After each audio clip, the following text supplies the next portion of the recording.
Miss Marvel, o Destruidor.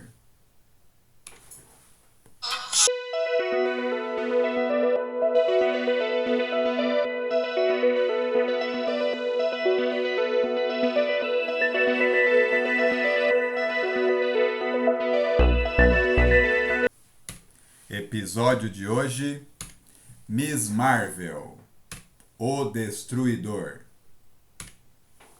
A segunda história da série em quadrinhos da Miss Marvel foi publicada em 1976. E aqui no Brasil, ela saiu em 1979 na revista Heróis da TV número 5. Dessa vez, o nome da Miss Marvel, pelo menos, aparece na capa da revista brasileira, entre o nome do mestre do Kung Fu e do surfista prateado. Na revista original, nós vemos a Miss Marvel dando uma surra no Escorpião, o inimigo clássico do Homem-Aranha. Miss Marvel diz assim: encare isso, Escorpião, né? Você não é homem o bastante para bater na Miss Marvel, nem agora e nem nunca. Mas atrás da Miss Marvel tem um carinha ali se aproximando, lançando um raio do seu capacete que diz o seguinte, né? Ele não é, mas eu sou. E no quadro, na parte inferior da página, nós temos o seguinte texto: sozinha contra o Escorpião e o Destruidor, né? Ou o Destrutor. Bem, então nós percebemos aqui que tem uma continuação da história publicada na primeira edição da Miss Marvel, porque ela já havia lutado com o Escorpião. Né? Então o Escorpião aparece novamente aqui. Mas também aparece um outro vilão, né? Cujo nome já é revelado na própria capa aqui, né? O Destruidor. Com relação à revista brasileira, né, a gente pode talvez pensar por que não colocaram a Miss Marvel na capa, né, que aparece só o Thor. Mas é porque na revista da TV era uma coletânea, né, diferente da revista original da Miss Marvel, que só tinha a história dela, era uma revista exclusiva. A revista da TV não era uma revista exclusiva, ela era uma coletânea de histórias, em que a editora Abril ela pegava várias revistas dos Estados Unidos e juntava, né, fazia um pacotão de histórias. Então ele tinha que decidir o que talvez fosse mais atrativo, daria maior destaque, né? Nesse caso. Havia a história da origem do Thor, então decidiram colocar o Thor na capa, né? Aí não colocaram o Mestre do Kung Fu, nem o Surfista Prateado, e muito menos a Miss Marvel. Às vezes, dependendo da revista, eles combinavam os personagens que apareciam é, nas suas diferentes histórias, né? Faziam imagens combinadas. Não foi esse o caso.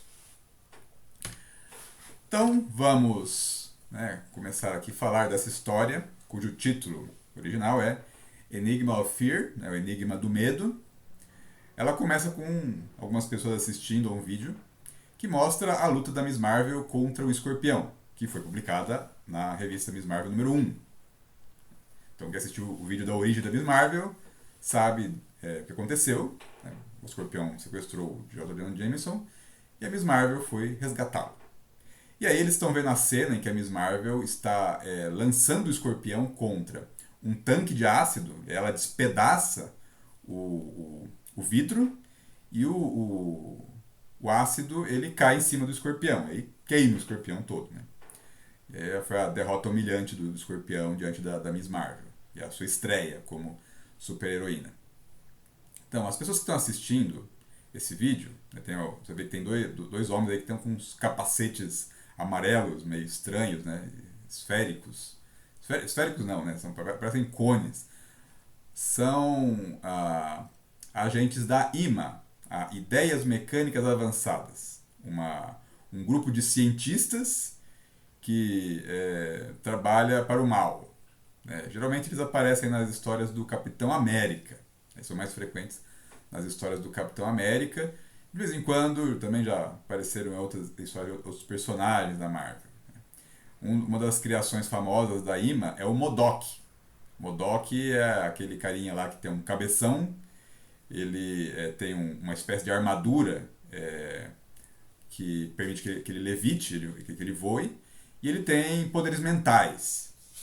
Então esse é o Modok. O Modok foi a criação da Ima e acabou se rebelando e por um tempo a controlou. Mas o Modok não aparece nessa história aqui. Então aqui nós temos do herente da Ima e mais uma outra pessoa que está entre eles, assistindo aí a luta da Miss Marvel contra o Escorpião. Como é que eles conseguiram esse vídeo? Né? Bem, eles conseguiram esse vídeo porque o lugar onde o Escorpião lutou com a Miss Marvel foi vendido para ele pelo professor Corman, que é o homem que está assistindo ao vídeo junto com os agentes da IMA. Esse professor Corman, ele é um inventor, cientista, mas parece que ele resolveu trabalhar para o mal, né? E está em má companhia.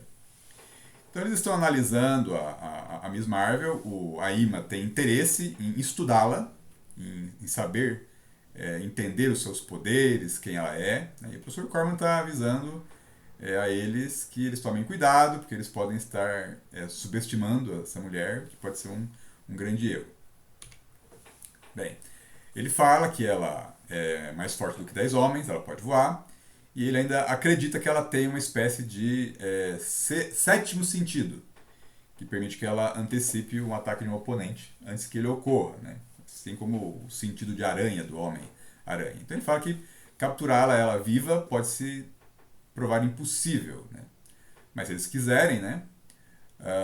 O agente da IMA, ele fala para ele tomar cuidado, né? Para suas motivações não serem fundamentadas em vingança, né? Eles falam, seu laboratório, afinal, né, foi demolido na batalha com o Escorpião, né? Mas o professor Corman fala que não, ele não se importa com o laboratório, porque ele já tinha vendido o laboratório para o Escorpião.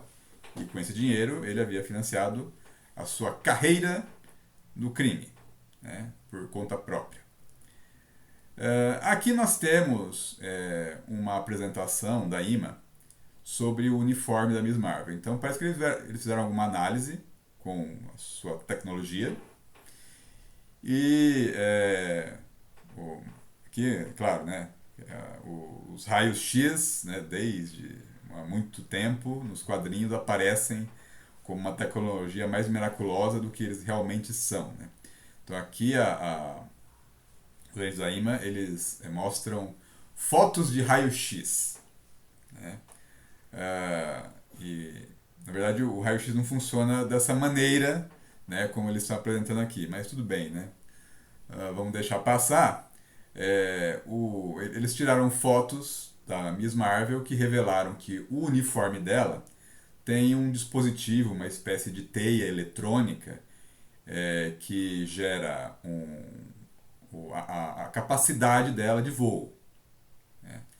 Então, nós descobrimos aqui que parece que a roupa da Miss Marvel tem uma função prática, né? Embora seja curta, né, deixe muito do seu corpo à mostra, a parte dos braços e das costas ela tem então um dispositivo que é o que explica como que ela voa, né? Isso aqui revelado pela IMA, né? Então até eles falam assim que não é um negócio somente ornamental, né? Não é para assim, exibir o corpo dela, né? Tem uma função prática. O professor Corman descobre também que o escorpião foi capturado pela IMA. Eles recuperaram ele depois que ele tomou um banho de ácido. E provavelmente eles capturaram o escorpião para utilizá-lo depois, né? Para algum fim maligno, né? Afinal de contas eles são vilões, né? E aí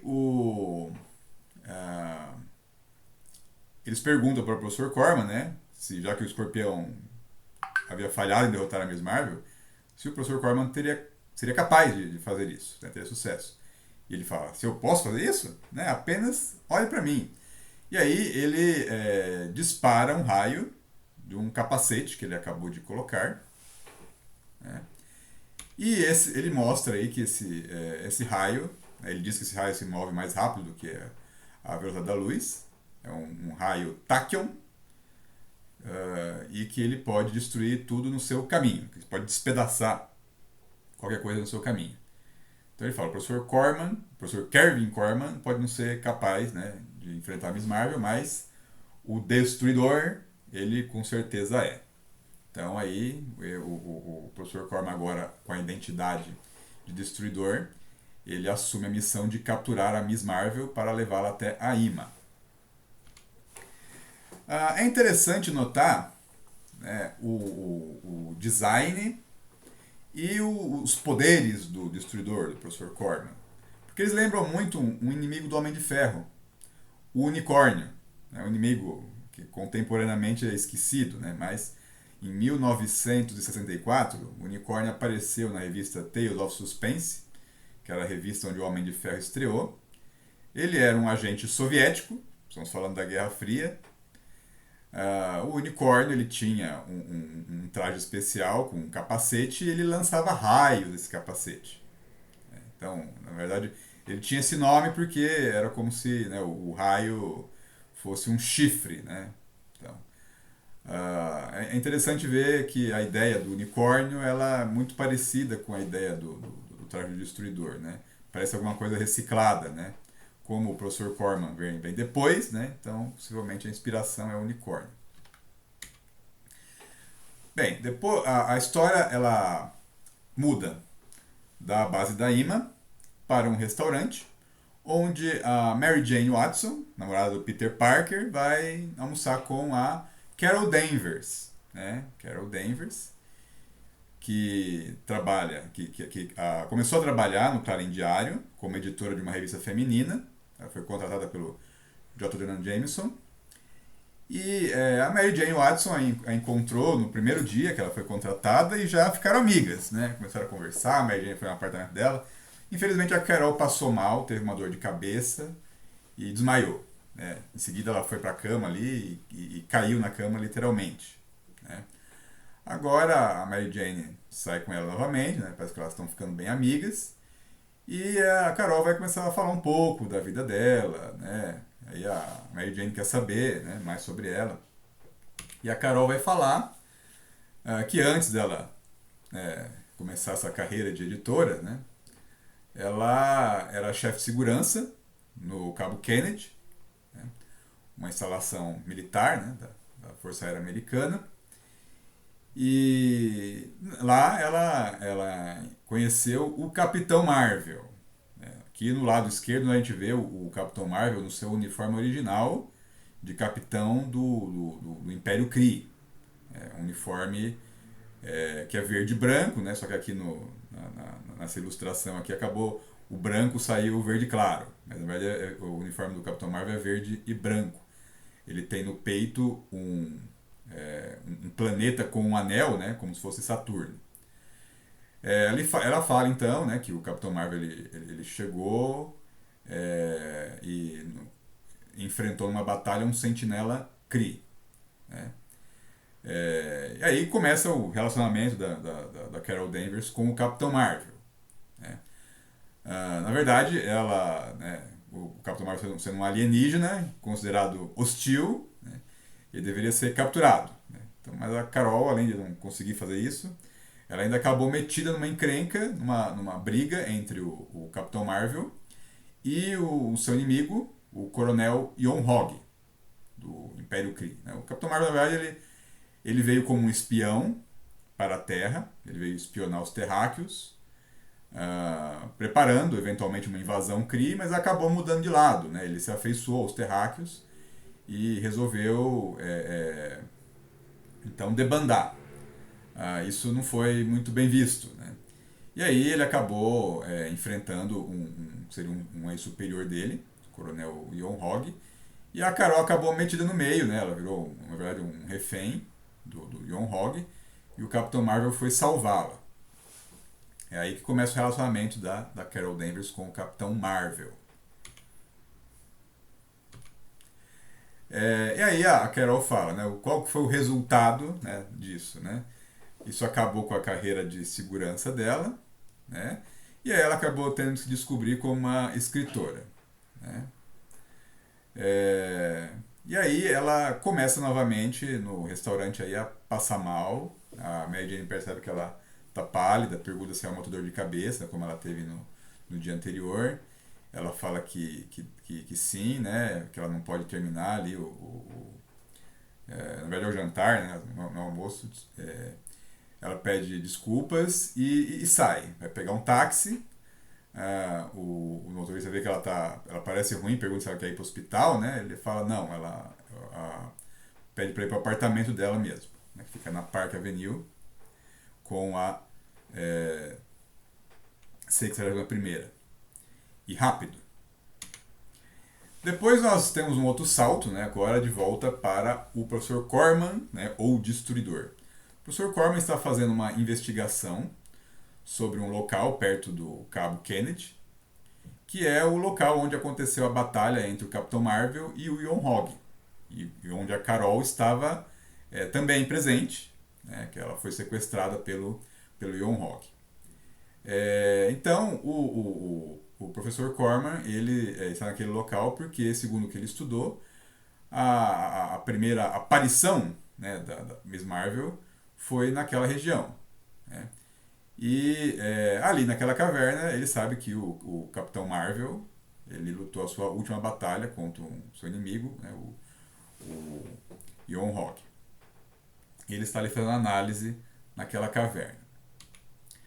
Bem, depois um outro salto na história nos leva de volta à base da Ima, onde o escorpião que está sendo tratado, né, a Ima está tentando curá-lo, né, das suas feridas com ácido, ele desperta e ele arrebenta a câmara onde ele está aprisionado. Né?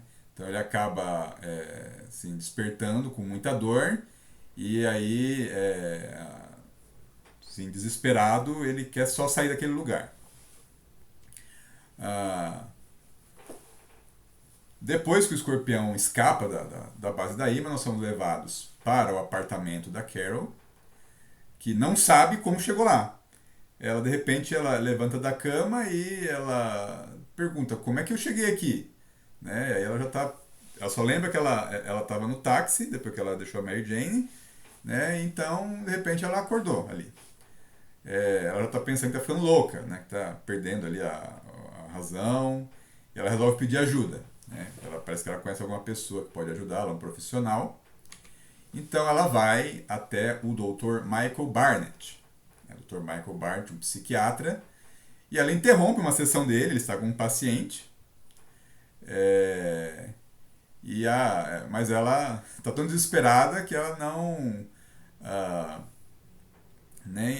ela nem se dá conta disso aí. Ela fala que é importante, que ela está desesperada, precisa de ajuda, e o Dr. Michael resolve dispensar o seu paciente e atender a Carol.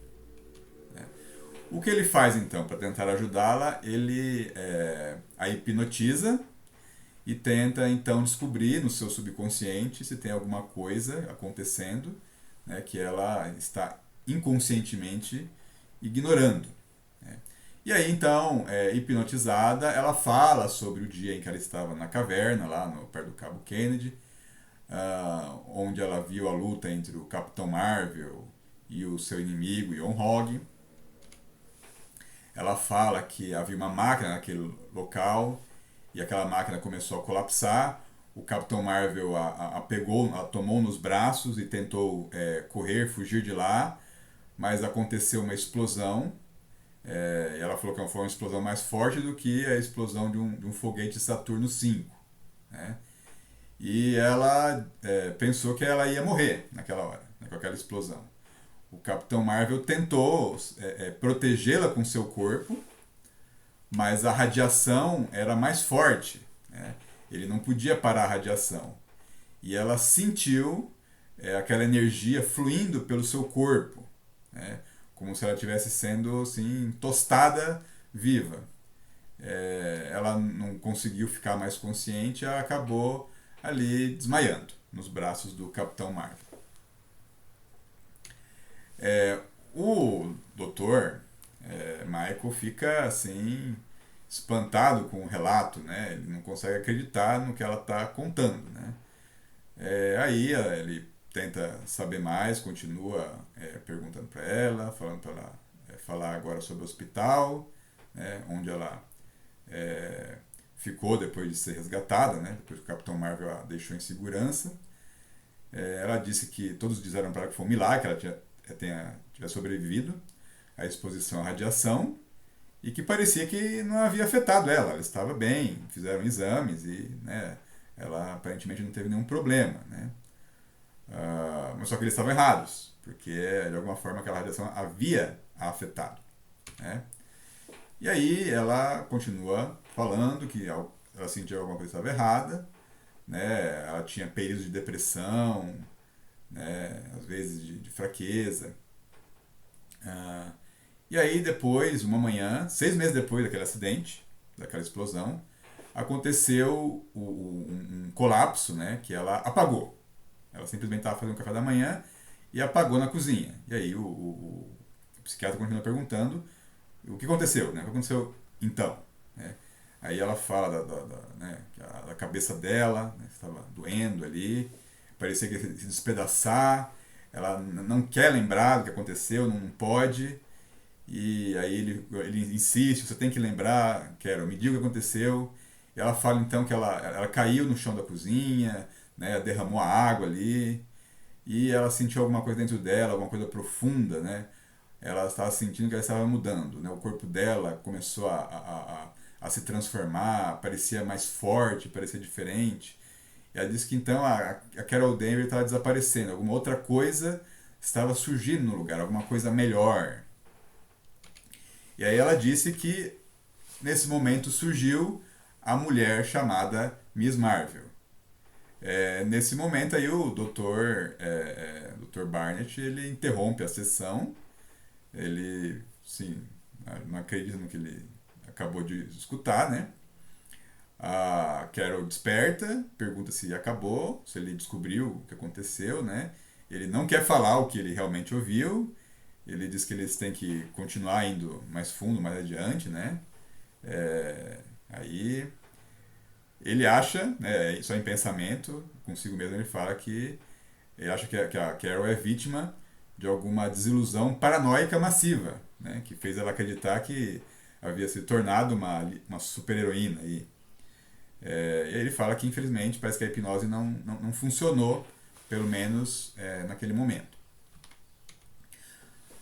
E aí ela acaba, né, assim, ficando nervosa, né, porque ela queria uma resposta ali e parece que o problema dela é muito mais complicado. E aí ela desmaia na frente do Dr. Michael ali, né? Ele se arrepende falando que, né, não devia ter dito aquilo, né? Porque o desapontamento, né, deve ter feito ela ter um outro ataque, né? Só que ele sente que o corpo dela começa a ficar quente, né? Começa aparentemente a queimar, né? E o Dr. Barnett, ele vê uma transformação acontecer diante de seus olhos. Ele vê a Carol Danvers desaparecer, em seu lugar aparece a Miss Marvel. E a Miss Marvel simplesmente ali, né, se liberta dos seus braços, o ignora e sai voando pela janela. E aí ele chega à conclusão de que o que ele havia pensado que era uma paranoia, na verdade é verdade. A Carol Danvers é a Miss Marvel.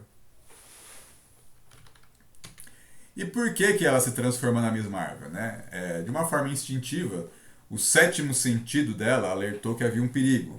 O perigo era o escorpião, que havia se libertado e agora estava causando pânico nas ruas de Nova York. Então a Miss Marvel ela vai atrás do escorpião e com o objetivo de prendê-lo, né? De acabar com a ameaça que ele está que ele se tornou ali nas ruas da cidade. O escorpião já assim, não foi páreo para Miss Marvel quando ele estava plenamente em forma. Agora, ferido, né, ainda com o corpo todo cheio de queimaduras, que ele não é páreo mesmo. Né? Então a Miss Marvel acaba ali humilhando ele numa luta. Mas ela é atacada pelas costas por um raio poderoso que é disparado pelo Destruidor, né, o professor Corman, que vem atrás da Miss Marvel. Né? E aí ele fala que ela vai encarar um oponente digno dos seus poderes Kree. Quer dizer, ele conclui que ela, né, ela tem alguma relação com o Capitão Marvel e, portanto, tem relação com os Krees. Depois do primeiro ataque, né, a Miss Marvel contra-ataca, ela derruba o Professor Corman da sua plataforma voadora. Né, após uma luta breve, acabam ambos esgotados e caídos no chão. Né? Então, essa primeira luta com o Destruidor, ela termina no que parece ser um empate. Né? E o que acontecerá a seguir? Você saberá se assistir ao próximo vídeo.